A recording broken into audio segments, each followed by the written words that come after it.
Aujourd'hui, en tant que citoyennes à part entière, nous avons le droit d'aller voter.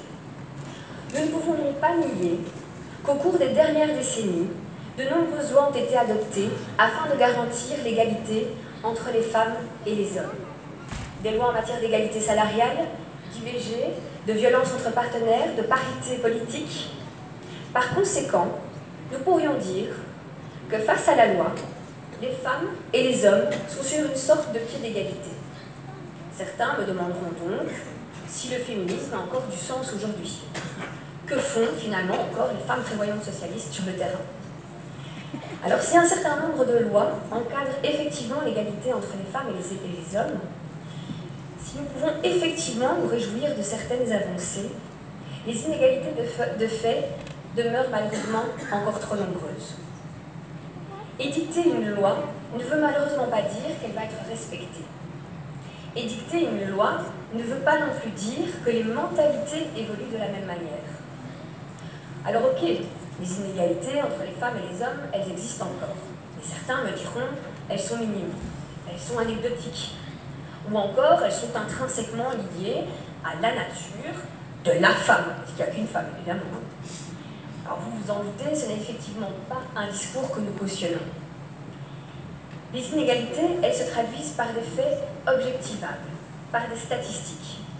Ce sont encore trop souvent les femmes qui prennent davantage en charge les tâches domestiques et familiales.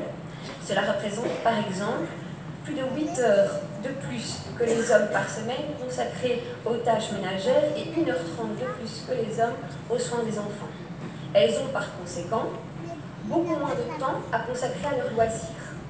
6 heures de moins que les hommes par semaine. Et que celui qui me dit que s'occuper des enfants et des tâches domestiques est une forme de loisir, je l'invite à discuter avec moi à la fin de la rencontre. Le taux d'emploi des femmes est également plus faible. 63% de femmes actives sur le marché du travail contre 72% d'hommes.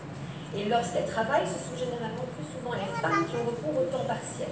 Presque 45% de femmes ont recours au temps partiel, qu'il soit souhaité ou contraint, et on peut aussi questionner la notion de temps partiel souhaité au regard de ce qu'on vient d'évoquer avant.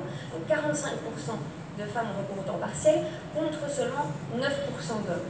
Et elles bénéficient également généralement d'un salaire moins élevé que les hommes. L'écart salarial entre les femmes et les hommes reste encore aujourd'hui d'environ 22%. Un écart salarial qui s'explique, entre autres, en raison de ce que l'on appelle la ségrégation verticale, donc le plafond de verre, mais également en raison de ce que l'on appelle la ségrégation horizontale, donc le fait que les femmes restent encore trop souvent cantonnées à des secteurs d'activité moins bien valorisés, moins bien rémunérés. Les femmes sont aussi, par conséquent, les plus touchées par la précarité. Une des conséquences, c'est qu'elles sont plus nombreuses à reporter leurs soins de santé. 25% des femmes reportent leurs soins de santé pour des raisons financières, contre, je dirais, seulement, et c'est à mettre entre guillemets, 17% d'hommes. Ça va, je vous ai convaincu, je crois. Alors oui, malgré quelques avancées indéniables, la lutte pour l'égalité de fait entre les femmes et les hommes a encore de beaux jours devant elle. Depuis presque 100 ans, nous, les femmes prévoyantes socialistes, accompagnées d'un grand nombre d'acteurs présents aujourd'hui, nous mettons toute notre énergie et toute notre